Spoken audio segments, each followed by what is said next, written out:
Sahabat, pernah nggak kamu ketemu orang yang sangat suka berdebat? Bahkan terkadang untuk hal-hal yang sepele, mereka tidak mau kalah dan selalu merasa bahwa pendapat mereka adalah yang benar.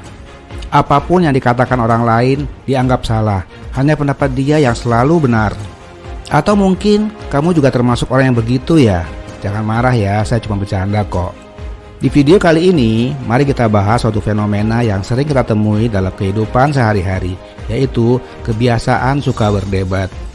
Kita akan eksplorasi apakah kebiasaan ini menguntungkan atau merugikan untuk mencapai kesuksesan dan kebahagiaan kita. Sebagai masyarakat yang hidup dalam dunia yang penuh dengan tekanan dan tantangan, seringkali kita terperangkap dalam perdebatan yang tidak penting. Apakah itu di tempat kerja, di lingkungan sosial, atau bahkan di rumah tangga, perdebatan tentang hal-hal kecil dapat menguras energi dan menyebabkan stres yang tidak perlu. Sayangnya, perdebatan semacam itu seringkali tidak menghasilkan solusi yang nyata, malah hanya membuang-buang waktu dan mengganggu kesejahteraan emosional kita. Apalagi kita berdebat bahkan untuk hal-hal yang sebenarnya tidak terlalu penting. Ada beberapa alasan mengapa seseorang sangat suka berdebat, walau kadang untuk hal yang tidak penting. Alasan pertama, untuk kepuasan diri. Sebagian orang merasa puas ketika mereka merasa selalu benar atau mendominasi dalam sebuah argumen. Mereka mungkin menggunakan debat sebagai cara untuk meningkatkan rasa percaya diri mereka atau merasa superior. Alasan kedua adalah karena kebiasaan. Beberapa orang terbiasa dengan pola perilaku berdebat ketika mereka terlibat dalam diskusi atau argumen. Bahkan untuk hal-hal sepele, karena itu adalah cara mereka berinteraksi dengan orang lain. Alasan ketiga adalah kebutuhan untuk menonjol. Ada orang yang merasa perlu untuk menonjol di antara teman-teman atau dalam lingkungan sosial mereka. Berdebat tentang hal-hal yang tidak penting dapat menjadi cara bagi mereka untuk menarik perhatian atau menciptakan kesan tentang kecerdasan atau pengetahuan mereka. Alasan selanjutnya adalah kecenderungan defensif. Beberapa orang memiliki kecenderungan untuk selalu ingin membela pandangan mereka, bahkan dalam hal-hal kecil atau tidak penting. Mereka merasa perlu untuk membuktikan bahwa mereka selalu benar atau tidak mau dilihat lemah. Alasan berikutnya adalah kurangnya kesadaran akan relevansi. Orang-orang tertentu mungkin tidak menyadari bahwa topik yang mereka debatkan tidak begitu penting atau relevan. Mereka terlalu fokus pada tujuan memenangkan argumen daripada mempertimbangkan relevansi topik tersebut. Orang yang suka berdebat akan mengalami beberapa kerugian, terutama jika kecenderungan mereka untuk berdebat tidak terkendali atau tidak sehat. Kerugian pertama, ketegangan hubungan interpersonal. Terlalu sering berdebat atau bersikeras untuk selalu benar bisa menyebabkan ketegangan dalam hubungan interpersonal. Orang lain akan merasa tidak nyaman atau terbebani dengan keinginan untuk selalu berdebat.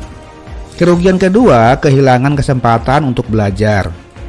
Fokus yang terlalu kuat pada keinginan untuk memenangkan argumen bisa menghalangi seseorang untuk benar-benar mendengarkan pandangan orang lain atau mempertimbangkan sudut pandang yang berbeda. Akibatnya, mereka mungkin kehilangan kesempatan untuk memperbaiki diri mereka. Kerugian selanjutnya adalah kurangnya empati. Orang yang suka berdebat cenderung kurang empati terhadap perasaan atau pandangan orang lain. Mereka terlalu terfokus pada kepentingan mereka sendiri dan tidak memperhatikan bagaimana argumen atau perilaku mereka mempengaruhi emosional orang lain. Kemudian, kerugian selanjutnya adalah kehilangan waktu dan energi. Berdebat bisa memakan banyak waktu dan energi, terutama jika debat tersebut tidak produktif atau berlangsung terlalu lama. Orang yang suka berdebat kehilangan waktu yang berharga yang bisa digunakan untuk hal-hal yang lebih produktif atau menyenangkan. Kerugian selanjutnya, kerugian yang kelima adalah kecenderungan untuk terjebak dalam siklus negatif. Jika seseorang terlalu sering terlibat dalam debat yang tidak sehat atau tidak produktif, mereka akan terjebak dalam siklus negatif di mana mereka terus-menerus mencari konflik atau pertempuran verbal tanpa tujuan yang jelas. Kerugian selanjutnya, yaitu kerugian yang keenam, adalah persepsi negatif dari orang lain. Orang yang terlalu agresif dalam berdebat atau terlalu keras kepala dalam mempertahankan pendapat mereka akan dipandang negatif oleh orang lain. Hal ini dapat merugikan hubungan sosial atau profesional mereka. Kerugian selanjutnya adalah kurangnya kerjasama.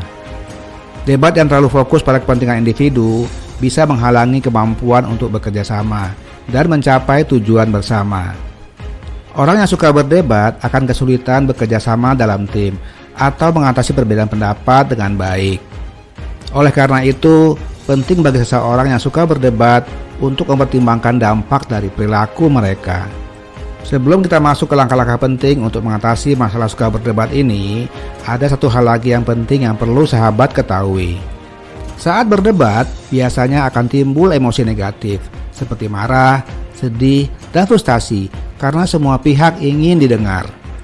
Saat seseorang sedang dalam kondisi emosi negatif seperti ini, pemrosesan informasi dalam otak mereka terpengaruh secara signifikan. Emosi negatif tersebut dapat mengganggu kemampuan mereka untuk memproses informasi secara objektif dan rasional, sehingga membuat mereka sulit menerima masukan atau kebenaran dengan cara yang terbuka. Itulah sebabnya ketika orang sedang mengalami emosi negatif, apapun yang kita katakan tidak ada yang benar bagi mereka. Wah, ternyata banyak sekali kerugiannya ya. Lalu bagaimana cara mengatasi hal ini? Bagi kamu yang suka berdebat dan ingin mengubah diri agar lebih terbuka terhadap sudut pandang orang lain serta menghindari keinginan untuk selalu benar, inilah beberapa langkah yang dapat kamu lakukan. Langkah pertama adalah refleksi diri. Kamu perlu melakukan introspeksi diri untuk memahami alasan di balik keinginan kamu untuk selalu berdebat dan sulit menerima pendapat orang lain. Hal ini dapat membantu kamu memahami akar masalah dan mengidentifikasi area yang perlu diperbaiki. Langkah yang kedua yaitu peningkatan keterbukaan. Penting untuk meningkatkan keterbukaan terhadap sudut pandang dan pengalaman orang lain. Latihlah keterampilan mendengarkan aktif dan berusaha untuk memahami perspektif orang lain sebelum merespon. Langkah yang ketiga adalah bangun empati. Membangun empati terhadap orang lain dapat membantu seseorang memahami lebih baik perasaan, pengalaman, dan perspektif orang lain. Kamu bisa mencoba membayangkan diri kamu dalam posisi orang lain dan berusaha untuk melihat situasi dari sudut pandang mereka. Kemudian langkah yang keempat adalah pengendalian emosi.